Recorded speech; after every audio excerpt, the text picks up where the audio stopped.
Los Angeles. And I'm Dean in North Carolina, and this is Hackaweek Coast to Coast, episode 11. We're back. We're back. We had a week off, but we're back now.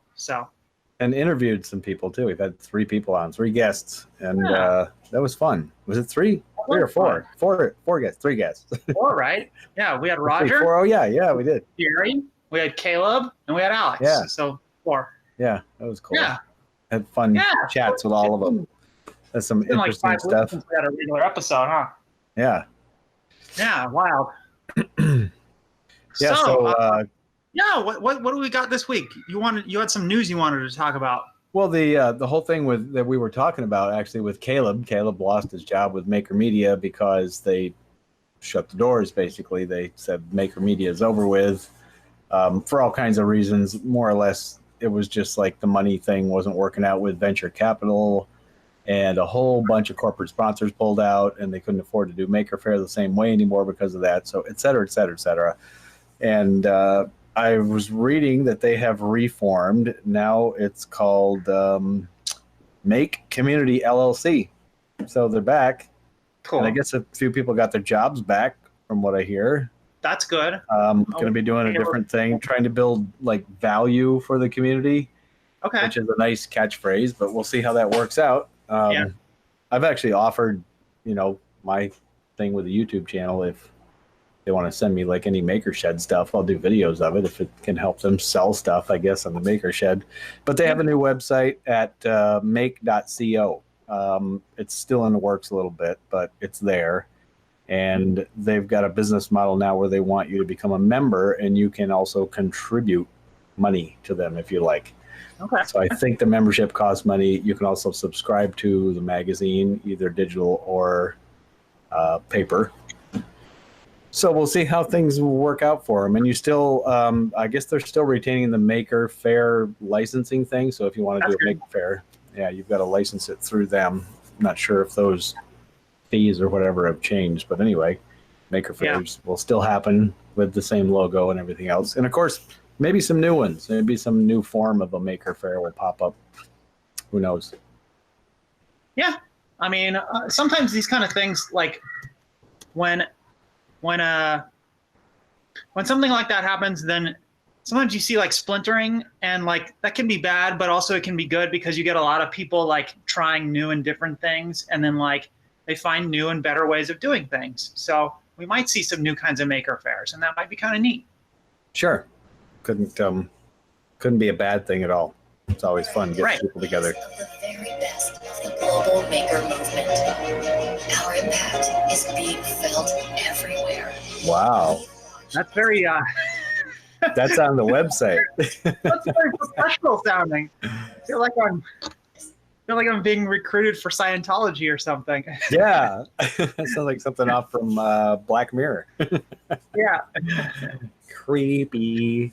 Well, anyway, glad to see they're still going, and it's still going to keep going, and Dale Doherty's still hitting it up, and wish him the best. Yeah. How it all goes. Speaking of meetups and stuff, you're doing a meetup this week. That's right. Thing, right? What do we call it? So there's 2 of them, but I'll talk about one first. So Roger, who we had on as a guest, like, I don't know, a month ago, Roger and I are starting a thing that we're calling Hack and Snack. And this is basically the model, like the Bring a Hack model that like Jerry Ellsworth does up in the Bay Area after Maker Faire. So like, but just smaller, because we're very local. And we're just gonna go to a pizza place, and we're gonna like reserve some tables for 2 hours. And like, if people want to come and they want to bring their hacks, like they can come and they can hang out and they can eat pizza. And if they want, and if they're of age, they can drink some beer, and we can just hang out and chit chat. And I'm really looking forward to this. This is going to be our first one this week. It's going to be on Wednesday at the Shakey's in San Gabriel from 6 to 8. We have like 5 RSVPers right now, which is not bad. I think if I got like 30 RSVPers, I'd be freaking out a little bit because I wouldn't know what to do with all those people. So yeah, we'll see how it goes. I'm looking forward to it. Roger and I have like a weekly like hacker thing we go to, but it's like a different format. It's in the workshop of one of the members, and it's, you know, you can also bring food to that thing, but it's a little bit, I think it's a little intimidating for some people. I shouldn't say I think. I know it is, because I've heard from a few people that have come and then not come. Like maybe one of their friends said, oh, you should come to this, and they went, and then they never went back. And it's like, well, what happened to that person? I said, I don't know. I felt intimidated. Those people there seemed too smart. And, you know, like we're meeting, and like the guy that hosts it, his shop is like an electronics shop. He runs a business there. So it has a vibe, right?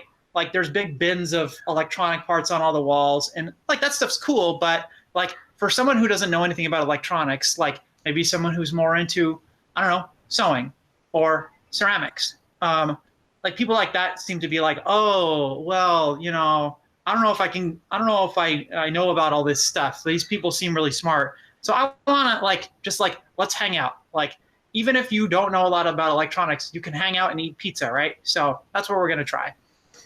Cool. I mean, just bring whatever, you know, bring your wares, whatever it is you do. It's still cool. Yeah. I know that vibe you're talking about too. In the, well, you know, back in the 70s, 80s, everybody repaired their radios. I used to hang out at some of those places. Some of those electronics repair places in the 70s and 80s were like, oh man, I mean, it's like it just reeked of testosterone. There was a hierarchy kind of a thing too, and a pecking order, you know. Usually the head tech dude was like, you know, all cocky macho guy that everybody looked up to, and you know, when you'd hang out, I had like groupies. It was like groupies for some of these places. Yeah, they were weird. So I could see that if you walked into a place like that and you were into some other thing, it would be a little intimidating. So hopefully yours will welcome more people, will be more comfortable. You should Skype me in on a laptop. I'll say hi to everybody. Yeah, like we could totally do that sometime. That'd be fun. That'd be fun. Yeah. So that's the one meetup. And then the other thing that we're going to start doing is like a regular teardown get together. And this is going to be hosted through Supply Frame, which is the parent company of Hackaday. They have the Supply Frame Design Lab out here in Pasadena, and they host like regular events there, like the Hackaday LA monthly meetups are there. So Roger and I are going to start a series where like we take a consumer product, not of any particular kind necessarily, but probably something that has a little bit of like covers a few bases, like electronics and like machinery and like plastics. And like the idea is we're going to like take it apart and like analyze it with a group of people, and like we'll take it apart and we'll let people look at it. And the idea is like just to get to know like how do companies design and build their products, like what goes into it. Because like you can tear something apart, and if you're like just tearing something apart to salvage it, like, oh, maybe you pull out your stepper motors and like, oh, that's a nice battery. But like sometimes it's cool to stop and look at what they've done. Like, how did they mold the plastic? What kind of plastic are they using? Like, oh, look, here's the ejector pin, like the little marks from the ejector pins. Like, why did they choose to use an aluminum frame in this part when the rest of it's plastic? And so the idea is like, let's just get together and like look at how this stuff is made, because like that's probably useful for some people. There's a lot of people in the hacker maker community that like are making things and they want to make it into a business. And so it would probably be good to like learn like how do businesses make their products, because like when you're tinkering in your workshop, that's a very different process than like making something for production. So that's pretty cool. It's kind of a well, it's almost reverse engineering. Yeah. And exactly. Like you said, you get to kind of dig in and see a little more than just pulling parts off, you know, how they built something, why they engineered it the way they did. And then even also, you know, look at a thing and go, hey, this could have been done better. Sure. You know, there's plenty of places like that I see and stuff I've taken apart. Like, what the hell are they thinking here? You know, so that sounds pretty cool. A teardown workshop, fun. Yeah. Very So cool. I'm looking forward to that too. Trying to decide what our first thing we're going to tear down is going to be. I have a sewing machine that a coworker gave me that's broken, and I have 2 sewing machines, so I kind of like don't need another one. They're cool. They're way cool on the whole thing with the cams inside them and how they work. Yeah. Get into one of those and look at them. Right. It's an analog device. It's like an analog computer in a way. Exactly. And you know, a lot of people that are into like making stuff, like know a lot about electronics, but a lot of people that know a lot about electronics don't know a lot about like mechanical stuff. Mm-hmm. So that might be kind of a fun thing for the first time.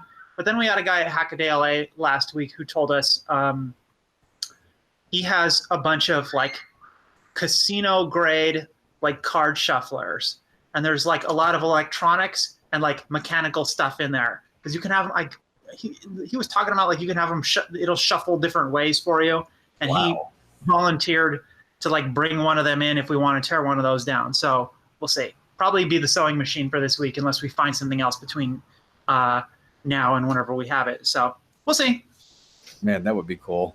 I'd love to see one of those. Yeah. Like money counting machines always blow my mind. You take a stack of 20s in to make a deposit and they just go and they're counting. It's like, how does that thing, know that it did exactly that many and didn't count two as one, Right. It's a pretty neat piece of engineering. And the people at the bank just take it for granted every day and trust it. Yeah. So there you go. Yeah. Well, when I worked at Petco in college, I foolishly agreed to get promoted to supervisor, which basically meant I had to do all the manager's work without any of the manager's pay. Fun. I had to. I was responsible for closing the store a lot of nights, and like one of the things you have to do when you close the store is like zero out the register, like take the till and count all the money and like put it in the bank bag and put it in the safe. And I got so tired of counting the change. Like there was so much change to count, right? And like, what a pain in the butt, like just counting all the pennies and all the nickels and all the dimes. And one night I was like just mad, and we had a scale there for measuring dog treats, right? It was like to buy dog treats in bulk. And so I started doing experimental like research into this thing, like putting increasing amounts of nickels on there in like dollar amounts and like counting and like coming up with like a good average, like how much do this amount of nickels weigh? How much do this amount of pennies weigh? Quarters, dimes, etc. And like I made a little chart that I kept like in the register that was like, this many pounds of or this many ounces of nickels is this much money. And so at the end of the night, from then on, I would just pour all the individual like denominations of coins onto the thing, and then like there's the number of ounces, like multiply by that figure I have in the register. And it was like within 3 cents. Like it was not quite perfect, but it was within like 3 to 5 cents every time. And like, yeah, Petco didn't care unless you were off by $20. So being within 3 to 5 cents was like pretty good. And so I didn't have to count the change anymore. I just poured on the scale. That's awesome. Problem solved. Yeah. Yeah. There's a life hack. Yeah. Before we started this episode, we were talking about how life hacks, they just happen all the time for people like us. It's just problem solving in the days, every day. You just kind of, got to fix this. How am I going to do? Give me some baling wire, duct tape, whatever, move on. Yeah. Well, that's cool. That's a good one. I like that. Let's just weigh the money. Right. That's an awesome idea. Yeah. Especially since you had the scale right there. Right. Well, since we just mentioned life hacks, that's a good segue. You said you had a life hack that you wanted to talk about, right? Oh, no, it was actually a fail. A fail. All right. It was a fail. Yeah. Well, it was at fail. It was at work at Resto Euro. I'm working on this 1967 Austin Healey 3000. Some people may know that car. Pretty neat car, and it needed tires. The tires that are on them. Back then, they sized tires differently. They were called 160/15s. Well, the 160, really weird how it works because they're using metric and U.S. measuring, the English measurement system at the same time. So the 15 is the size of the rim. The 160 is the width of the profile of the tire across its widest section in millimeters, 160 millimeters. So 160/15, right? 160 millimeters wide, 15-inch rim it fits on. So I'm going to get new tires, which are now sized a different way. Okay. And I ended up getting 165/60/15. So 165, that's the profile width. 60 is the profile from the rim out to the outermost part of the tire, but that's percentage of the 165. So that's how it gets calculated. So you kind of have to do a little math there if you actually want to do the size. They just took it for granted that they would work out. Well, they didn't work out. They ended up being all kinds of goofy. It was like an inch and a half closer to the ground, and the tires were a lot smaller. So I ended up getting 195/70 15s, which work out to be the same profile and size. So I learned something about tire sizing on that mistake. Okay. All right. Well, my fail was I didn't have a lot of opportunity because I spent most of the last week on a road trip, so I wasn't doing a lot of hacking. I was in the car, but I did have a little bit of a fail. Not so much in something that I made or did, as much as I just made a bad purchase. And this can be a good bit of consumer review for other people out there. I needed some colored light bulbs for a project, and I went to Home Depot, and Home Depot has these little colored Philips LED party bulbs, right? Okay, so I bought these bulbs, and they come in green, and they come in red, and they come in yellow, and they come in blue, and they come in purple, all the colors you might want, right? But I should have known after I bought the red one. I bought the red one a couple months ago, and it was red, but it wasn't vibrant red. And I was like, okay, fine, whatever. Then I went and I bought two more, and these stupid bulbs, the green one is also not vibrant green. It's very bright, but it's not very vibrant. But this purple one is just complete crap. And to be honest, they're all kind of crap.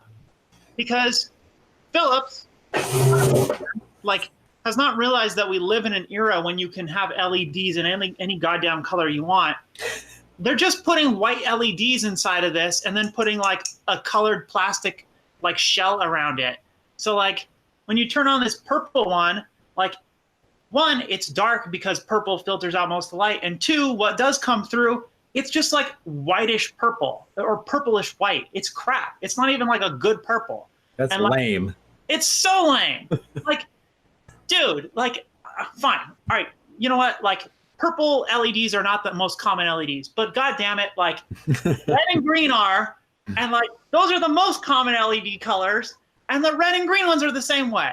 And you know what? They could have just put blue and red in here and made purple for me, but so they suck. So if anyone needs colored LED bulbs, don't buy these Philips ones from Home Depot. They're $6, and they're crap. They look crappy in color, and now I have to go buy some more bulbs off of Amazon. And they have good reviews, but now I got to go spend more money. So I'm mad about that, and that's my fail. Take them back. I was going to, but here's a bigger fail. I threw away all the packaging and the receipt. So I just got them home, and I ripped everything apart and threw it all away. And then 3 days later, I actually checked them, and it was God dang it, I cannot take them back now because I don't have any of this stuff. So I'm stuck.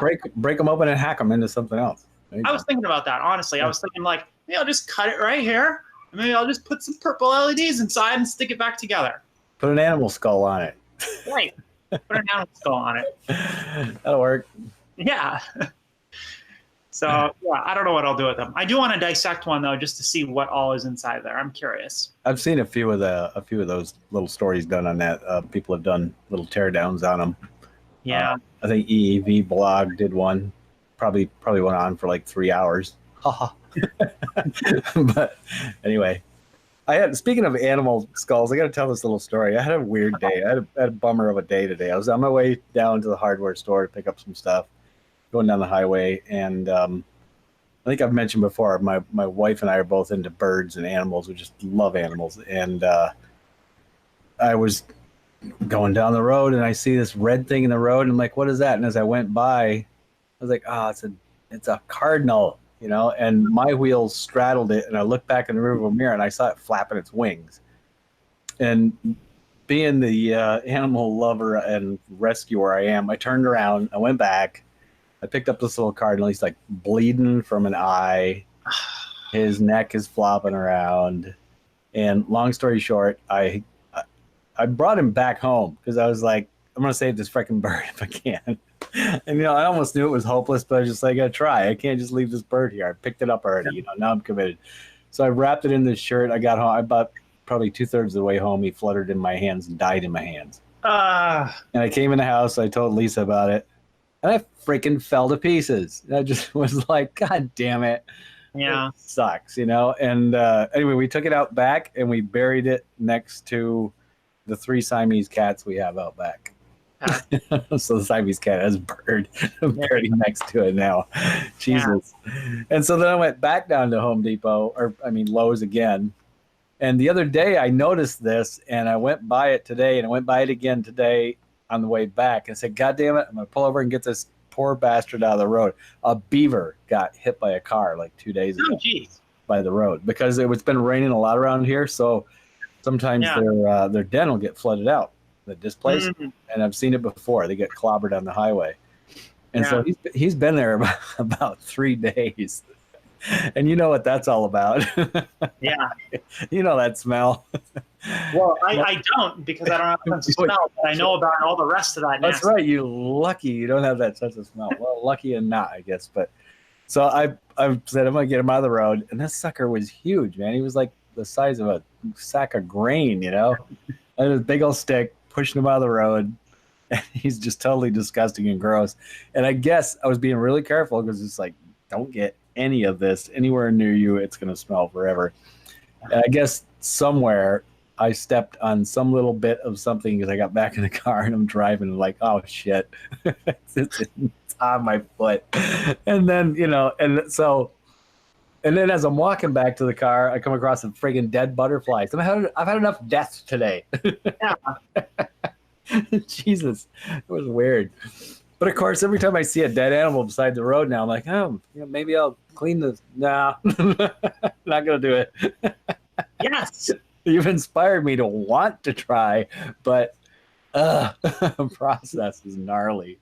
You have a little bit of space. You should do the dermestid beetle route, because the maceration route is just the worst. Like, that's the most revolting thing you can do. But the beetles, like, that's not too bad. Like, they eat pretty fast. They don't really let it rot, and like, they'll clean it all up for you. So what do you bury it partially to do that? No, you just basically have like a terrarium or like an aquarium or like a big, like one of those big storage things from Home Depot, like those big storage totes. Yeah. And you just start your dermestid colony in there, and then you just take your animal and just set it in there and put the lid on, and they just eat it all up. And they'll just eat it and eat it and eat it until it's just like bones and fur lying there. Yeah, right. Well, that's a thought. Yeah. You can buy those beetles online. So you can have have them ship you like 500 beetles and get your colony going. Holy crap. Did not know about that at all. I mean, I've seen beetles do that in the wild, beetles and maggots. Yeah. Disgusting. That's what they use at museums. Like if you work at a natural history museum or something and you want to clean a skeleton, they use the beetles, because the beetles they do a really good job of cleaning, and they're pretty gentle. They don't damage stuff too much. So it's just a passive thing. No, you just put it in there and wait. Yeah. Yeah. Yeah. Wow. You don't have to have rotting animals in water for 6 months like macerating requires. Yeah. So yeah. Making a stew you're never gonna eat. No. Oh God, it's so awful. You have no idea. Well, speaking of other things with animals, little topic I wanted to get on today, it's much happier than all this death stuff, is cats. Cats in the workshop. There are quite a few out there. Did you know that? In the maker. Yes. Yeah. You have one. I do. And his name is? Jub, or Jubs, or Jubbers. Yeah, plenty of names, of course, for cats. Yeah, I saw your video the other day of sneaking up on him and scratching him. That was pretty cool. He was very pleased with that. He was. Yeah. So Adafruit, they had a black cat named Mosfet from 2000 to 2018. In fact, if you Google Mosfet the cat on YouTube, you will find the tribute video to Mosfet. He passed away in 2018. Jerry Ellsworth has a cat named Darlington, like the Darlington transistor. I'm not sure if she still has Darlington or not. Maybe we'll have to ask her about that sometime on Twitter. And then Evil Mad Scientist has a cat named Zener, full name Zener Diode. Yeah. And then, of course, I have JFET, Yeah. Junction Field Effect Transistor Cat, who was rescued from the wheel well of a Ford Focus when he was itty bitty, tiny little thing. So, yep, cats are out there in the maker community and on workbenches everywhere, helping people out. They are. They are Or great help. at least supervising, right? Yes, they're good at that. Very good at that. Well, projects. You have been prolific in the last month. It's just like every time I turn around, there's another project posted on Twitter. You got all kinds of stuff going on. Tell us about some of those. Yeah, what have I been working on that I haven't mentioned yet? So that vacuum fluorescent display project that Roger and I have been working on for a while now. That one's paused right now, and not for any good reason other than that I need a Raspberry Pi Zero for it, and so like Target and Fry's and like Micro Center and a bunch of places had these Google AIY kits, and the idea was like that kids could learn how to make their own like voice assistant, like make their own Alexa, right? And so these kits shipped with a Raspberry Pi Zero and like this voice speech synthesis and voice recognition like hat or shield or whatever they call it for the Pi. And I guess someone bought them and they clearanced them out, and they were going for $5 a piece, which is a steal because even if you don't want to do anything with Google AIY, you're getting a Raspberry Pi Zero W plus like the cord and a formatted SD card for $5. Wow. And yeah, and so I was like, holy crap! Like I need to get some of these, and they're going fast. Like everyone found out about this, and a friend of mine was at Target, and I was talking to her, and I was like, I mentioned like, oh, I have to get some of these. She says, oh, I'm at Target right now. Do you want me to look? And I was like, yeah. So she bought me 3 of them. And like I've hung out with her like 4 times since then. And every single time, like both of us forget about like that we're supposed to like exchange money for the Raspberry Pi. And like she and I don't live near each other at all. Like she lives all the way on the west side of LA and I live all the way over on the east side. So when we hang out, we like meet in the middle. So it's not like I'm going to her house. So like we hung out yesterday and we forgot again. And so I have not gotten, and I'm like, I don't want to buy another Raspberry Pi Zero when I already have 3 like waiting for me. So that project is on hold until I remember to get those stupid pies from her. Other than that, what have I been into? I started looking at, there's a library for Arduino called Mozzie, and that's Mozzi, and it's an FM synthesis library, and it makes some like really like a pretty robust number of sounds. I have not had the greatest luck with it because the documentation kind of sucks, and I'm not that good at coding. So when I look at like the example sketches, I can modify them a bit, but I'm not like good enough at coding to write my own sketches, my own Mozzie sketches, really that do much of anything from scratch. But nonetheless, I've been playing with that because I've been working on this raccoon skull synthesizer, and Mozzie is going to be at the heart of that. And I actually just finished that more or less right before we started this. So we're almost ready to go on that. But yeah, I've been playing with Mozzie. It's cool. If you're smart with coding and you like sounds and synthesizers, go check it out. You'll probably have better luck with it than me because you're probably smarter with coding. But yeah. I'm good at copy pasting a lot of other people's code and figuring out how to put it together. So that's what I usually do.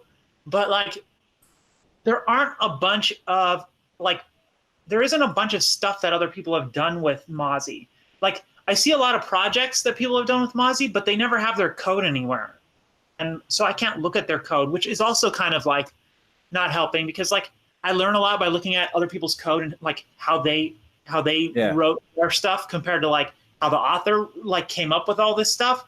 Like you can see like, well, the author writes code this way, but other people are using it this way. But no one's posting their code, so I've been having a little bit of a rough time with Mozzie. But whatever. I have the Raccoon synth mostly almost done, so I've been doing that. What else was I working on? Oh, I've been playing with Ubuntu, and this was actually like an outgrowth of my Mozzie experiments. The Mozzie library comes with some Python scripts to do a couple of things. And like Mozzie uses these things called wavetables to encode samples. So you can record like short samples of audio, and then the audio gets turned into like a table with a bunch of numbers. And so Mozzie will read that back and like play the sound back. And it comes with a script that turns wave files into like wave tables. And I was having the damnedest time running this script on my Mac. I have a Mac for work that I use for a lot of my stuff because my other computer is a Chromebook, which is good for going on the internet and not really anything else. But I was having a lot of problems using my MacBook because like Macs ship with a certain version of Python, and like some of this stuff is not compatible with the version of Python that Mac uses because like it's an older version of Python. But then from what I understand, if you update the Python that's in your MacBook to the new version of Python or a newer version of Python, it'll break your MacBook. Like it'll just completely fuck it up. Yeah.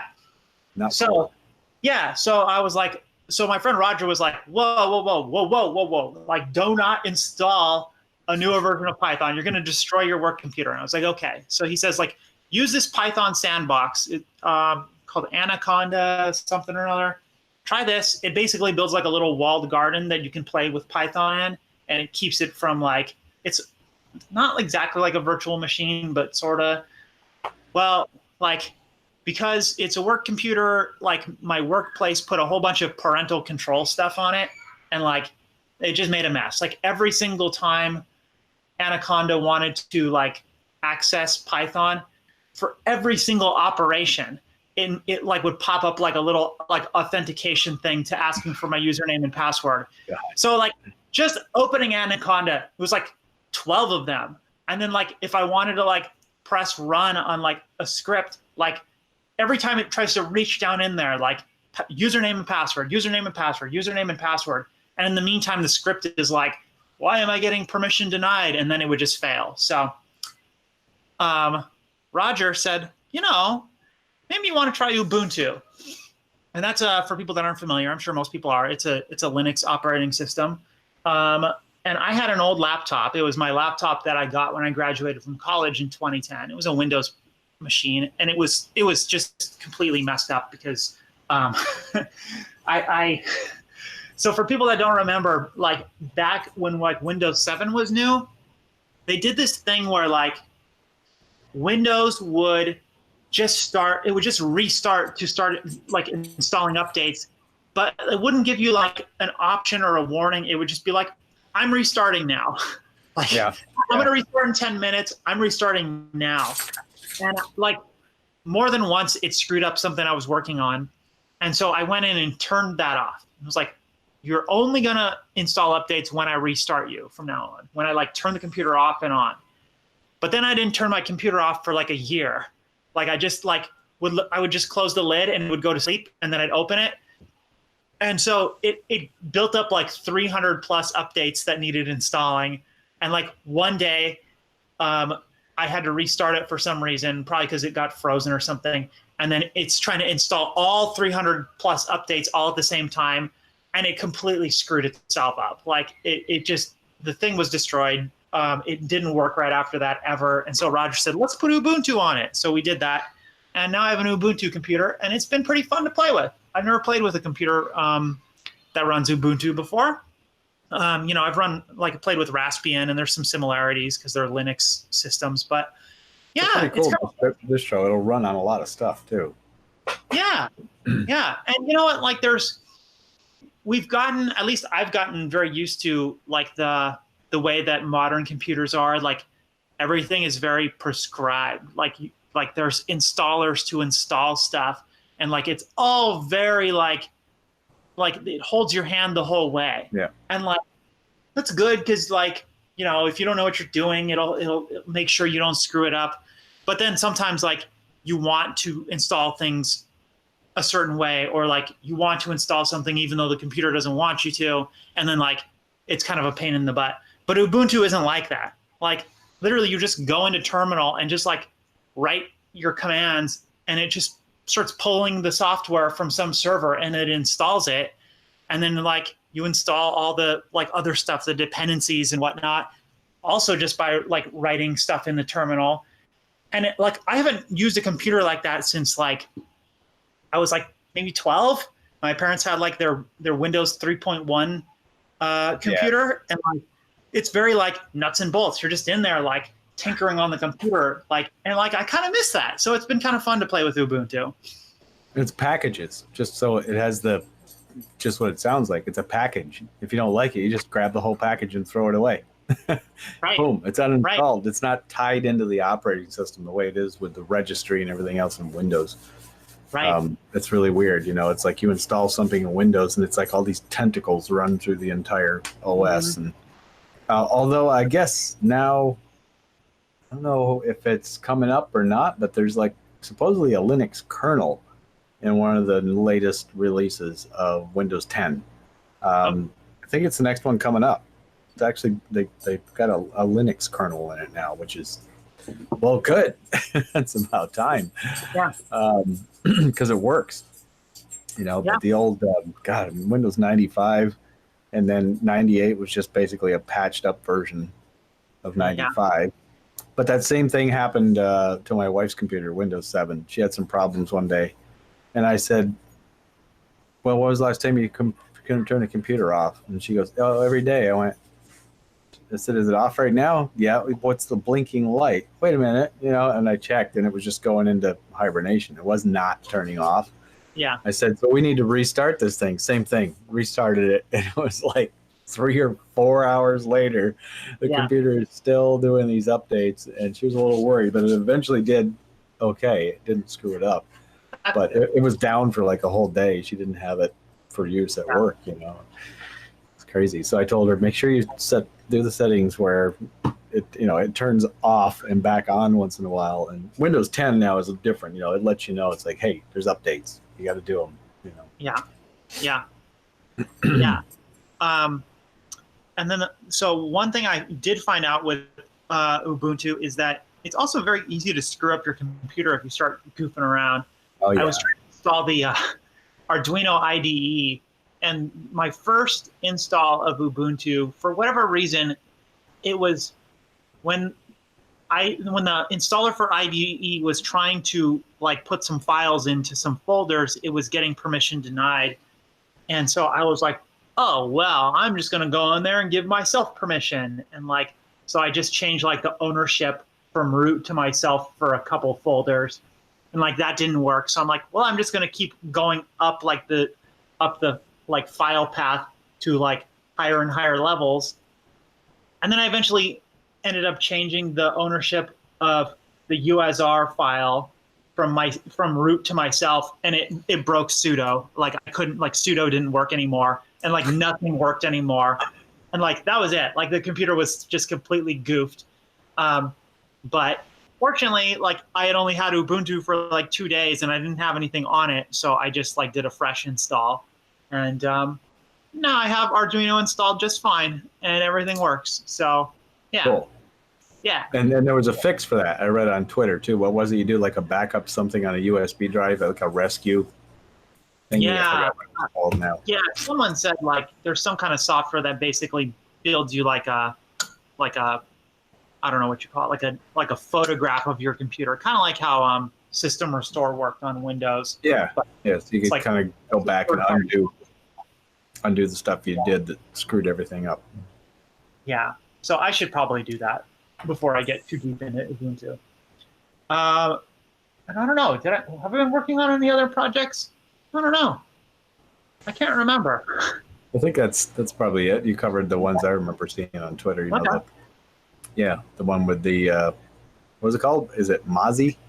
Mozzie, yeah. Yeah, Mozzie. I remember that one. And then of Yeah. course the raccoon that's still crying out for a name. Yeah. All Well, right. I've got it right here. So this is the raccoon scent.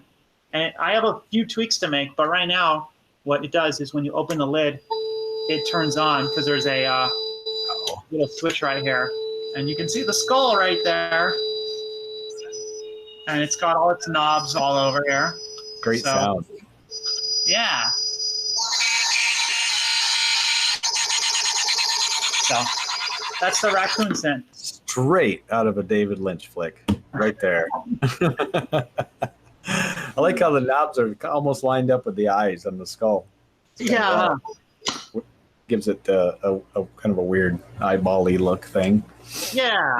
So I think all I want to do else to this thing is I'll make like a little magnetic like latch so that the lid clicks shut and stays shut. And then I need to just put some rubber feet on the bottom. And then I think I'm done. So Nice cigar box. right. Like I felt bad drilling holes in it. I was trying to avoid drilling holes because like there's a nice old cigar box, like a really like good, like nice mahogany, like it's been aged. Yeah. But I couldn't fit 5 potentiometer knobs up here and with still being able to see the skull. And so, yeah, had to drill some holes. It's all in the name of science. That's right. And it looks pretty cool. I like these knobs just kind of sticking out of the sides of the box. Yeah. Sort of mystery box. Like someone will walk up and be like, what is this? And then they open the lid and there's a raccoon skull that's glowing and making noises. So And then they run. Yeah. Cool. So what have you been working on? Not a lot of projects, but a little at a time. I've been printing parts for my build of Soppy the Rover. Ah, yeah. But I've got this aluminum channel that was given to me to do some videos on micro racks. It's called, and it's 10 millimeter by 10 millimeter aluminum channel Cool. with a little slot in it. And I suppose you could buy T-nuts for this if you went shopping around. But what it came with was little strips of aluminum pre-threaded that you slide into that slot, and then you can just bolt them together, kind of like a little erector set. So Yeah. 10 millimeters on these versus 15 millimeters on the Soppy that Roger Chang has shared and has all the STL files and everything for.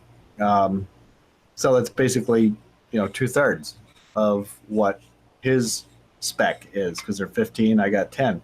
So what I'm doing is I'm taking all of the files and I bring them into Cura, and then I downsize them and I set them at 66.6% of original.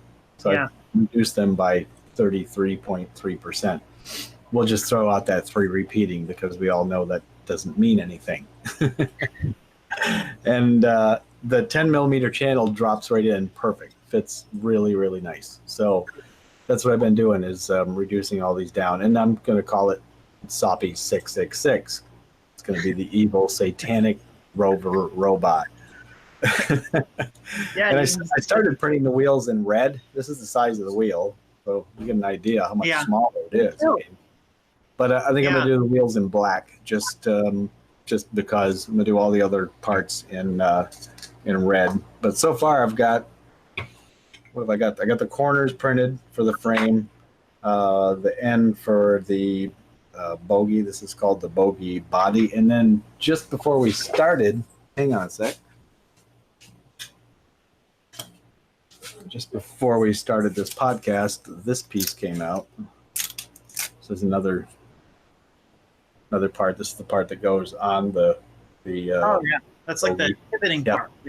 Yeah. I've been printing this right on the glass with just a brim, and it's working out pretty good. But the tricky part, like Roger was saying, is when you look at the STL file, this one was like oriented like something like this, just floating in space. So you have to like move it, rotate it, get it the right direction, where if you really work at it, you can get it where you don't need to do a lot of support material. Like these, I started printing these like flat on their backs. Mm-hmm. and they tended to warp. Okay. So then I tried one this way that needed too much support. So then I did one on one of its little edges at an angle like this, and it works really well. No support at all, and it comes out really nice and clean. So yeah, that's what I've been doing. I don't know how many parts to go. I got it in my little maker notebook. Awesome. Yep, got a list of all the stuff I got going on. What have I got? I got 2, 3. I'm up to 3 parts of 1, 2, 3, 4, 5, 6, 7, 8, 9, 10, 11, 12, 13, 14, 15, a whole bunch. There's a lot of parts to go. Yeah. So as I get time, that's what I'm doing. As I come home, come out here and tinker around for a bit, resize the thing as I need, put it on the SD card, fire up the 3D printer, and walk away. Just let it print. Awesome. So a little at a time, I'll get these all printed, and I can start assembly, which will be exciting. And I'm going to put, I don't know what in it for a controller yet. I've got to work out motors. They're not going to be the servos. They're just going to be little gear motors. I will do micro servos for the steering, but I'm just going to use small gear motors for the drive motors. Cool. You can get them on Amazon pretty cheap. Yeah, you probably remember when we were up at Maker Faire, Marco, he had built a copy of Soppy, a Soppy copy, and he had used motors in the wheels, like the drive, in place of servos, because Rogers uses like continual rotation servos, but Marco had put like regular motors in there. And you remember how much faster his version of it was, like his flew. So that'll be cool. Yeah, mine should do at full speed. It should travel. I did the math the other day. In about 1 minute, it should go a little over 10 feet, something like that. So that's pretty good. And they'll have really good gear reduction too, so it should handle odd terrain pretty well.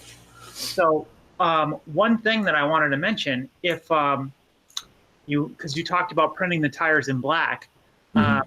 One thing that I wanted Roger to try that he didn't get around to, and then maybe you would be interested in, is so his wheels like work pretty well on like they drive on flat ground really well. They'll drive on like sandy stuff, but like if the rover tries to climb things and they're not like if it's climbing dirt, it's fine, but if it tries to climb over like rocks and things, the wheels are slippery because it's just like hard plastic, right?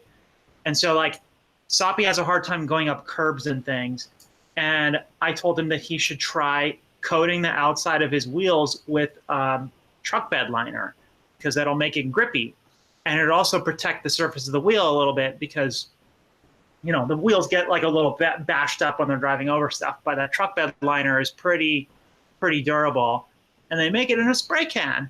And I haven't built a Soppy, but yeah, I don't know. Might be a thing if you're interested in climbing stuff with your rover. And since you're going to try that.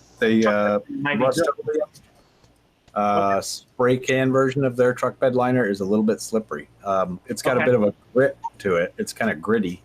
Yeah. But I was thinking that same thing too, and I was thinking of possibly figuring out some rubberized spray coating, which there is out there for undercoating on cars. There's a couple different types, and there are some that are like a rubberized undercoat. That might be kind of neat to put on them. Yeah. The other alternate would be the spray-on Plastidip stuff. It's real popular on cars now. If you put about 10 coats of that stuff on, of course, it would get a little beat up. Some of it might peel off a little, but it's pretty resilient. Yeah, that could work. But that's I want to do this like I've done most of my other rover robots, where it's got like just some simple sensors, like a ping sensor, maybe multiples. And if it's going to bang into something that's above a certain height, it's just going to stop and back up. But if it can, it'll climb over stuff. So I would love to just see it just roaming around on its own. It's always fun to make autonomous robots that do that you just set some parameters for how close it's going to get to something, and then the closer you get that, the more trouble it gets into. And it's fun to watch how it can either it gets stuck or it doesn't. And, you know, there's a tendency to go pick it up and help it out, but it's fun sometimes to just let it sit there and keep working it out. And sometimes it'll wiggle around enough and get itself out of trouble and keep motoring on. Yeah. Little camera maybe with some Wi-Fi transmitting That'd be nice. video. That's pretty easy to do anymore. That'd be fun. Yeah. And you could just go in your backyard and then go in the Hack Shack and then just like pull it up and watch where your robot is driving. Right across the road as a car goes by and gets squished. Right. Let's hope not. Yeah. Just put it in the backyard and see what the dogs do with it. That's going to be the funnest thing. They'll bark at it, you know. Get a big dog face. Right. Rawr, rawr. Put some dog face in it. Let them pull around. Yeah. So that's about the extent of my project stuff in the shop here. Is that just a little at a time because I'm so busy running the business these days. God, it just eats up so much of your mental power too, you know. And lately, it's been working a couple extra hours a day all the time now. Okay, but that's good. I mean, being busy with your business is a good thing to have, right? Yep, growing a future there. It's doing really well. Picking up a little more all the time. That's kind of great. right on the edge of where it's time to maybe hire some other help, but got to get more working capital going. It's just how it goes. Sure. Yep. I was talking to I think his name is Alex. You've probably seen him on Twitter as Femtoduino. He makes those really cool little microcontrollers that are the size of a dime. He actually sent me 2 of them. Yeah, they're cool. I was griping the other day. Yeah, they're super cool. I need to find something to do with them. I think I'm going to try to make a solar-powered something out of one of them. But I was griping the other day about like not wanting to be back in LA because I was out of town for most of a week, and it's like, God, it's all crowded here. And he lives up in Fort Bragg, California, like way up in Northern California, like up above the Bay Area. And he was like, oh, you should move to Fort Bragg. And I was like, yeah, but there's no job there. And he was like, oh, well, like I would hire you to do work for me. And I'm like, yeah, dude, but like, you're not going to be able to pay me a salary. You know? Like, it's just him. It's just him like doing his thing. And it's like, dude, I mean, I wouldn't be opposed to it, but like, you're not going to be able to pay me $60,000 a year. Like, to pay me like 15, like I can't do that. So yeah, like having the capital to like business is hard, right? Right. Yeah. Well, you know, it's in stages. Growing a business is definitely in stages. First year out was, you know, pretty cool. Was in a small place. The overhead wasn't much, and there was enough work coming in that, you know, things were kind of on even keel. Second year, you start expanding. You start buying equipment. It's all about expenses. And then in the third year, you get so busy that you have to be producing the work to get it out the door to pay for all this new overhead you have in a bigger building, et cetera. But at the same time, because you have more work and more customers, you as the owner now have to do more managing and dealing with customers, which pulls you away from being able to produce a revenue stream. So it's like it's catch-22, you know? So I've got someone in mind I want to hire for like the front end of things. That has like actually a business administration degree, but it's just all about money. So trying to work out something with the bank, just got to do a little work with some credit and get things a little more straightened out there, and we'll be good to go. I'm excited about it. Yeah. Taking a month off next week, or a week off next month though. So vacation. Where are you going? To the Adirondacks, where I grew up. Family reunion. That'll be nice. Yep. The one surviving member on my mom's side of the family, my uncle Llewellyn, whose nickname is Bunny. He's turning 80 years old. So he's cool. He's quite a story. He started out as a bag boy for Safeway and eventually became like the East Coast regional manager of the whole outfit when he retired. So totally worked his way up the ladder, you know, did every single thing you can possibly do in a supermarket and retired from it. That's good. Yeah, you know, the American dream. I worked for Safeway when I was in high school, but I did not move up. I worked there for a year and then I quit. You went lateral out the door. Yeah. Right. Well, that'll be neat. I mean, the family reunion is not going to be for an entire month, then, is it? Or is it? Oh no, I'm gonna close the shop for 1 week, and then my employee is gonna take a vacation too, paid, giving him a paid vacation, even though he hasn't been there for a year, because that's how I operate. You got to reward people for their hard work, and he has. He's really been busting his hump. So, but we're gonna be gone for probably 10 days on that trip, taking the 2 doggies with us. Cat is staying here. We've got a painter coming that my father-in-law knows really well, and he's going to stay at our house, take care of the cat, and paint the house while we're gone. Awesome. So we're going to come back home to a painted house. So that's one big thing out of the way for getting us closer to selling the place. Yep. Color are you going to paint it? White. Just some light color that everybody's just going to come and go, oh, it's so clean, and then they can do whatever they want after they buy it. Yeah. So we have a friend that's a real estate agent, so she's great to have as a consultant. That's like, hey, what sells? What should we do here? So that's him. Yep, white. Yep, off-white. My parents are painting the house tomorrow, and I was over there yesterday helping them a little bit.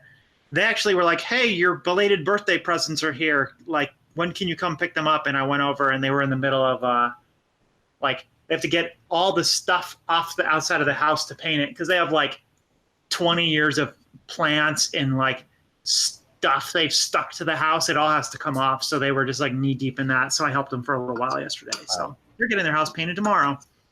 So they're going to paint it yellow and red and green in true Hispanic fashion, or?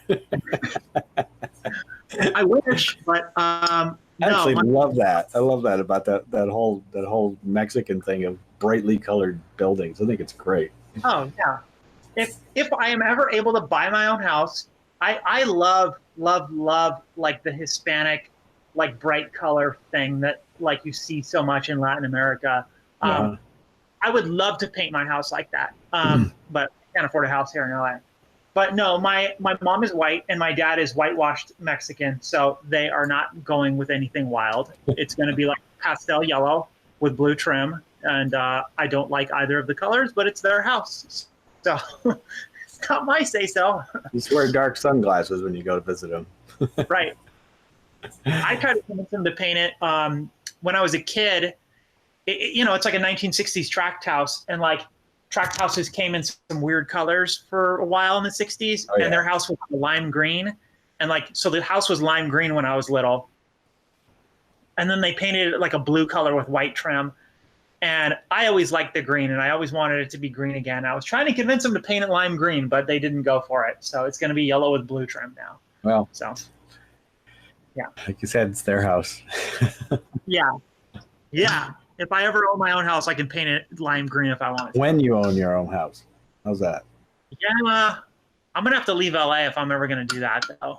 So, well, my coworker, he lives just a little bit north of where we work, and he's been trying to get me to buy a house on his street for a year. And he's like, oh, just buy a house. I'll keep an eye out for you. And I'm like, dude, I cannot afford to live in your neighborhood. I can't afford to live in the bad parts of LA. No, my neighborhood's not that bad. And then this week he came in and was like, hey, there's a house up for sale on my street. And I was like, oh yeah. And he's like, yeah, but they want $850,000 for this house. Yeah. And it's just a tract house, and it's not even in good shape. It's not maintained. The yard is a mess. Damn. They're asking $850 for that thing. So that's crazy. I was like, see, I told you, dude. I told you I couldn't move to your neighborhood. So, but he bought 6 years ago before the housing market had completely gone crazy. So yeah, he was able to do it. I can't. I'm going to have to move. They're not bad around here. I mean, one day it might not be Hackaweek. It might be Hackaweek coast to Utah or something. Yeah. Those, incidentally, all the pictures you posted on your trip were pretty cool. They look like a fun trip. It was so good. I have not been on a trip on myself in the longest time, and it was good to I can tell you were having a blast. You had a big old smile on your face. Yeah, Yeah. it was good. That was fun. Thanks for sharing. It's a nice little vicarious trip to Northern California and Nevada. Yeah.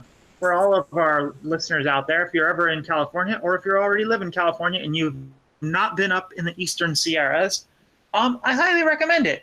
Up Highway 395 is very nice. People that usually go up there usually only go to either Mammoth or to Mount Whitney, but there's a lot more up there along Highway 395 that's super gorgeous, and I highly encourage you to check it out. It's just such a wonderfully pretty part of the country. Yeah, it is. Well, I guess we're going to wrap it up. It's about an hour. Yep. Well, cool. Well, good catching up. It's the first time we've had a chance for just you and I to talk about what's going on. So Yeah. Fun. You can find our podcast on all the usual places. It's just scattered all over the place, plus right here on YouTube. And I have a YouTube channel. It's Hackaweek TV, and you can find me on Twitter at Hackaweek. And Emily has a YouTube channel. I do. It's called Emily's Electric Oddities. And I haven't had a video out for maybe a month, but a video on the raccoon skull synthesizer is in the works. I have it all filmed, and I just need to put it together. So visit my channel and subscribe so you can see what I did with this poor raccoon's head. It's pretty cool. Okay, well, I guess that's a wrap. So, Till next time. Keep on hacking. Bye. Bye.